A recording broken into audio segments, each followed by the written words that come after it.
Thanks for joining us on ntTV Nightly News. I'm Olivia Thompson. And I'm Austin Wright.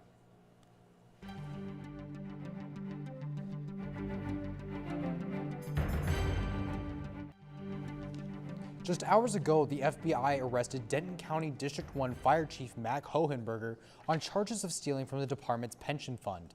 According to the WFAA, the FBI arrested him at DFW Airport as he returned from a trip to Las Vegas. According to published reports, Hohenberger was the administrator of a fire department pension fund that held nearly $3.5 million. Hohenberger was the subject of a lawsuit filed a year ago, citing problems with the pension finances.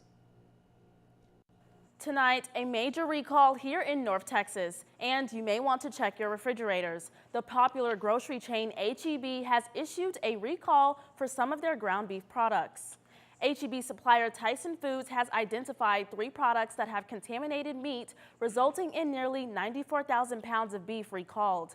The affected products have a metal-like foreign material and a freeze-by date of November 25, 2022. Customers can return their affected products for a full refund from H-E-B. If you have any other questions, please reach out to the Tyson Consumer Relations Department at the number at the bottom of the screen. The winter season is finally here, and so is one of the most beloved seasonal drinks, hot chocolate. That's right, and our weather anchor, Gabby Cardin, can let you know when it might be best to consider staying inside with a mug or two.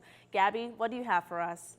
Thanks, Olivia. Yeah, you're definitely going to want to invest in a few hot cocoa mugs from now because the weather is going to get colder as we get into the month of November and December. Now, as you can see, we are going to see some pretty low chances of snow coming up tomorrow and Saturday. And by low, I mean 0.1 inch. But you have to remember, with those potential snow chances is going to come slippery roads, even colder temperatures, and possible overnight freezes. So this still is something that people in North Texas need to know about. Some counties it's going to affect include Denton County, so just kind of keep your eye open on that, especially if you're traveling out for Thanksgiving break next week. But let's get into the current conditions for North Texas right now. We're actually sitting at 53 degrees, a little cooler at 51 just because of that slow wind speed. But as we get into tonight, as normal, the temperatures are going to drop as the sun goes away. It's going to be at 46 degrees, a little cooler at 43, again because of those wind speed. But as we get into tomorrow, this is the temperature right now for 10 a.m. tomorrow. It's going to feel like 36 degrees, but it's supposed to be 42 degrees. And again, that's just on account of those higher wind speeds. So as I said, we'll talk about those temperatures, how it's going to affect you guys throughout this next week later in the show. For now, back to you guys at the desk. Thank you, Gabby. UNT is getting ready for the upcoming holidays. The UNT holiday tree lights up tonight. Talea Munson is at the Union. How does it look, Talea? That is right, guys. 'Tis the season. As you can see, UNT is in the spirit and getting ready for the holiday season. Here at the University Union on South Lawn, people are gathering and waiting for the countdown of the tree lighting. Now, we are gathered here drinking refreshments. We have hot chocolate, hot apple cider. There's even holiday scrappy in the back, and people are in line. And the line goes from here to the library to make their own cookies. Now, this is an annual UNT tradition, so come out here and bring your warmest coats because it is chilly outside. The only thing that's keeping me warm is this hot chocolate. Well, it has been a great semester. Happy holidays. I'm Talea Munson. Back to you guys at the desk. Thanks, Talea. It's not just UNT that has a holiday tree on their mind. This year's National Christmas Tree is on its way to Washington, D.C. The tree, a 78-foot tall red spruce, was harvested from Pisgah National Forest in North Carolina yesterday. The tree has just arrived in Joint Base Andrew in Maryland and will continue on its way to Washington, D.C. For nearly a decade, this 1,000-mile journey has happened every year to celebrate the holiday and to spark community celebrations along the route. When the tree reaches Washington, D.C., it will be decorated with ornaments and tree skirts handmade by North Carolinians. And in the spirit of Christmas, you may be hearing a familiar sound pretty soon. If you've been to shopping centers like grocery stores and malls, you probably know about, I'm sorry guys, we have had a technical error. Millions of Americans are happy to hit the road for the upcoming Thanksgiving week, thanks to the lowest gas prices. The American Automobile Association reported a 9-cent drop in the statewide average gas price to $3.07 a gallon in Denton. The lowest available prices was reported at $2.77 a gallon, found at the Walmart station off Teasley Lane. If you are making a Thanksgiving road trip, make sure you stop at Walmart to fill up your tank. Beaverish for beaver nuggets. Popular southern rest stop chain Buc-ee's has some big news for a Texas town, and CNN reporter Betty has more. Luling is a small town looking for ways to get bigger. Its population is struggling to hit 6,000, and without an influx of jobs, more people could be forced down the road to find work. 1, 2, 3. It's why breaking ground on the biggest Buc-ee's in the country means so much to Luling, and in particular to Caldwell County Judge Hoppy Hayden. And this is probably one of the biggest deals that's come to Caldwell County in a long, long time. The judge worked tirelessly on this deal so young people wouldn't have to commute 30 minutes or even an hour to work. I have 5 children, and not one of them still lives in Caldwell County, because back when they were graduating, there were just literally no jobs here.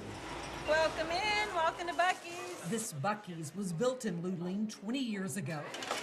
The store covers about 35,000 square feet and employs 100 people. The new Mega Buc-ee's will be more than double that size, and it will double the workforce. We'll have 250 plus employees. It is a big deal for the small towns. Beaver Applin owns Buc-ee's. He knows what this store did for his brand and is ready to pay it forward by putting the most Texas barbecue, beaver nuggets, bathrooms, and gas pumps where the mega store concept first started. Call me sentimental, but this was the first travel center store 20 years ago, and I wanted to do it right here at the same location. Customers like Kelly Wainscott can't wait for more of everything. The beaver nuggets are huge. We love the brisket sandwiches, plus the shopping. She says the expansion makes sense because of long lines for the bathrooms and at checkout. This one needs to be larger because of the traffic coming in and out for travelers. This store will stay open until the new Buc-ee's is built in the field right next to it. Construction will take about 16 months, and then Texas will edge out Tennessee for bragging rights to the biggest Buc-ee's in the country. In Luling, Betty Cross, CBS Austin News. Well, lucky for us, we don't have to go very far to venture for beaver nuggets here in Denton. Yes, and still to come, the full story on Nancy Pelosi stepping down. And Gabby Carden is here with the full weather. Stay tuned.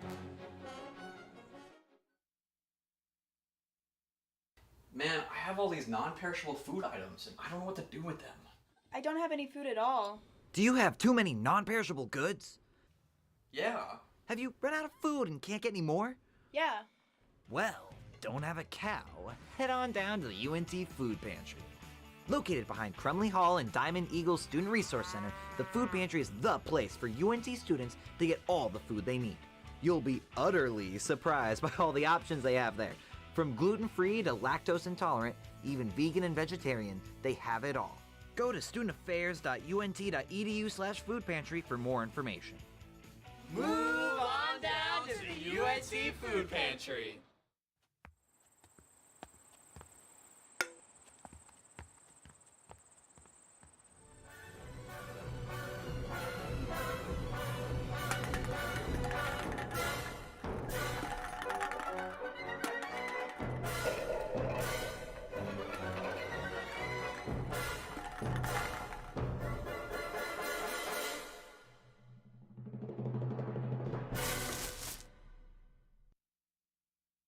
So a man's been walking in the desert for days at a time. He finally comes across a bar and orders a Coke. That's not funny. Eh? Eh?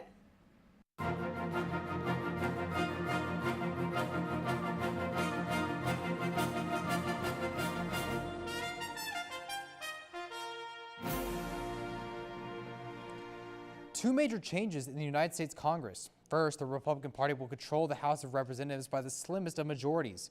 It takes 218 votes to control the House, and that is what the GOP won.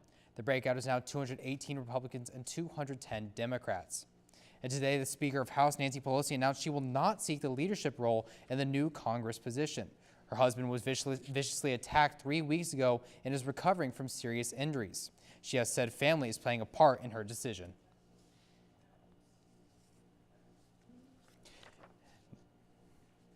Nancy Pelosi led the Democratic Party in Congress for 20 years, and she will continue to represent her district in California. If you felt shaking yesterday, it wasn't your imagination. A 5.4 magnitude earthquake was recorded on Wednesday in West Texas. The epicenter of the event was 23 miles south of the Mentone, close to the New Mexico border. Vibrations were felt from border city Ciudad Juarez to the state capitol in Austin. State Representative Eddie Morales Jr., whose district includes Mentone, said on Twitter that state officials will be inspecting roads, bridges, and other infrastructure. Is it just me, or did it seem just a little bit warmer than usual? It's not just you. When I came here today, I actually had to take my jacket off on the way here. I feel like our weather anchor, Gabby Carden, can tell us what to expect. What's going on, Gabby?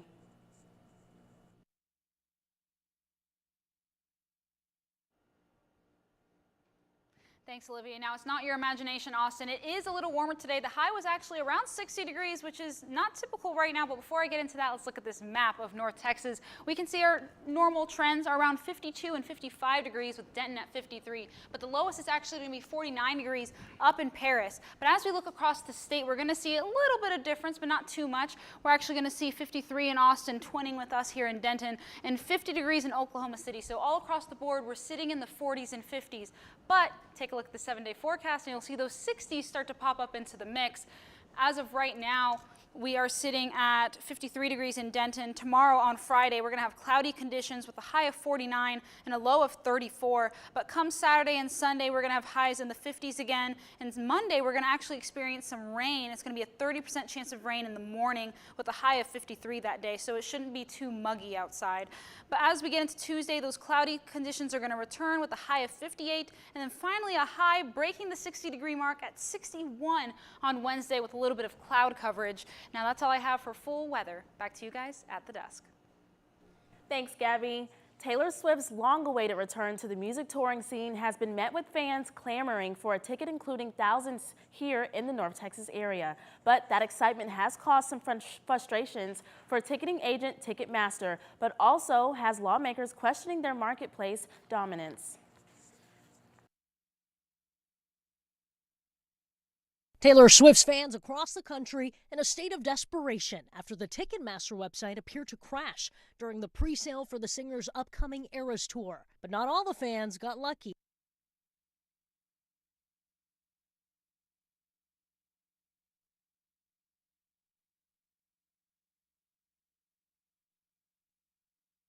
The return of the pop star to the live stage causing turmoil, with lawmakers questioning the dominance of Ticketmaster as the country's largest concert promoter, also arguing that the recent setback for the pop star's fans is only a symptom of a larger problem.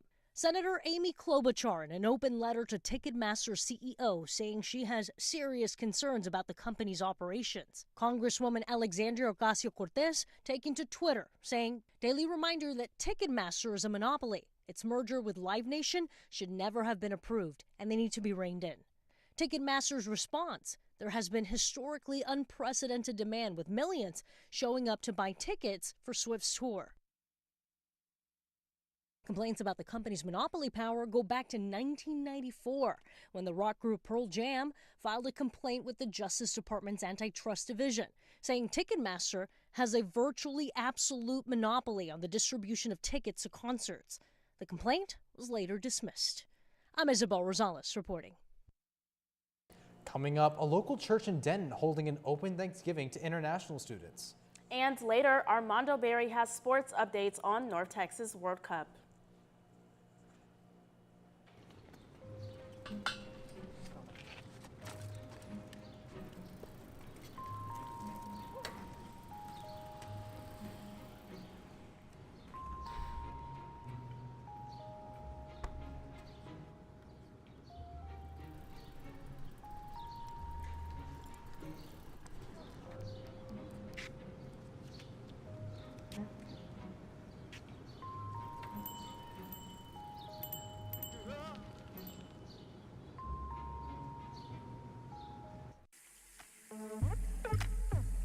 Hey, listen to my flow to save some H2O.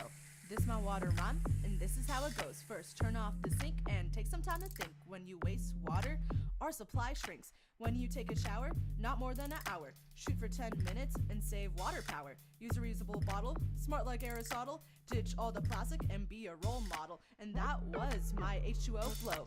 Please remember how it goes, because if you don't, Earth will go, oh no!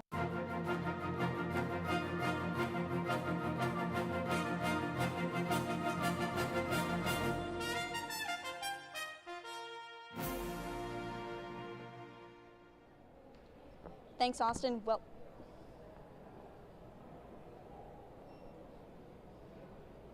Thanks, Austin. Well, we're still in November. However, the Christmas spirit is definitely here in the air. I'm here at Santa's Village.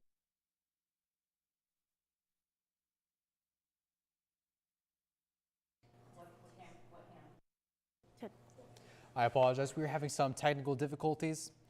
When some people think of religion, they might think of churches, prayers, and singing. But what happens if you remove a major component of that practice, sound? A church in Dallas shows how faith can manifest in people without saying a word.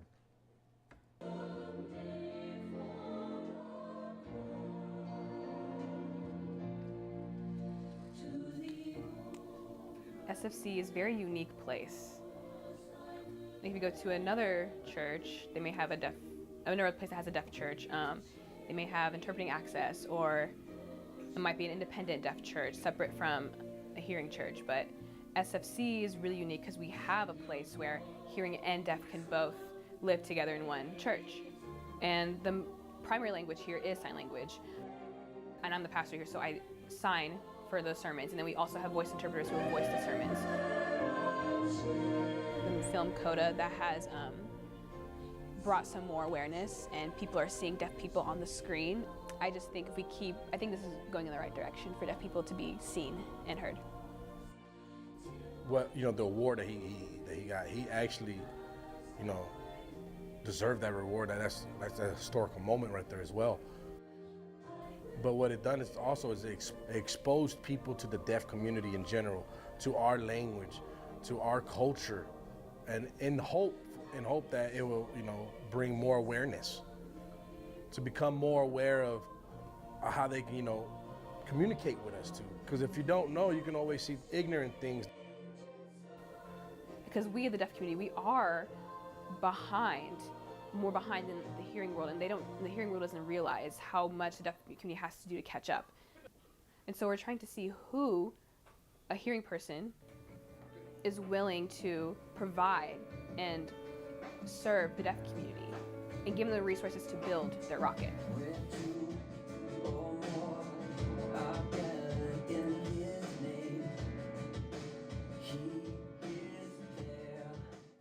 Those are certainly the sounds of Thanksgiving, and another way to celebrate the season is by sharing a meal with family and friends. For many UNT international students, their family may be miles away, but they certainly have a lot of friends here. Our live reporter Kelsey Clark has more on what these students can do during this holiday. Kelsey.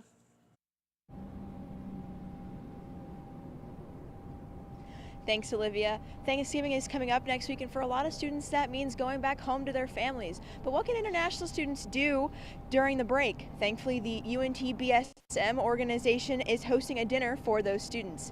The BSM is working with the Village Church of Denton and the Southmont Baptist Church to make this holiday dinner happen. The dinner is tomorrow at 6 p.m. in the BSM building across from the Union, and is only for UNT international students. This is a great opportunity to meet other international students and a great way for them to celebrate American tradition. That's all from me tonight. Back to you, Austin, at the desk. Thanks, Kelsey. And another Thanksgiving tradition is the Macy's Day Parade. As you tune in to watch, be on the lookout for the Mean Green, as UNT Cheer will take part in the parade this year. The program has spent the past 2 months preparing for the parade after receiving an invitation in the summer. We're about to leave. It's definitely really exciting to think that, I could be on my family's TV screen back at home, so it's exciting. You can cheer on our cheerleaders as they get to display their skills on Broadway live from New York. Austin, how do athletes manage to play out in the cold?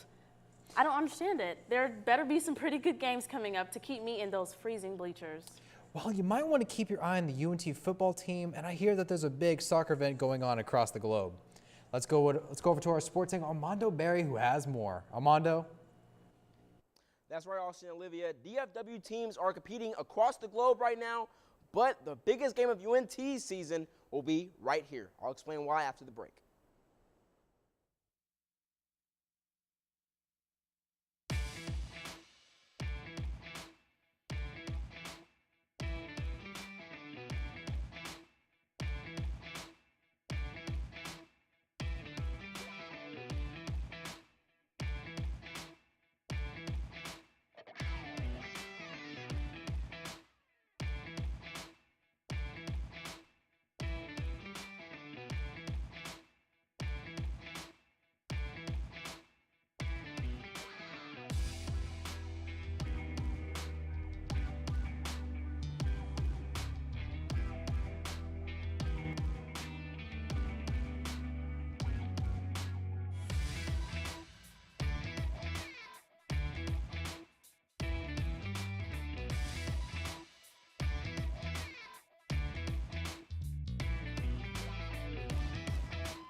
Sorry.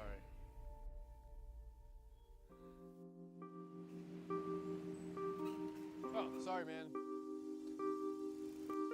Oh, sorry.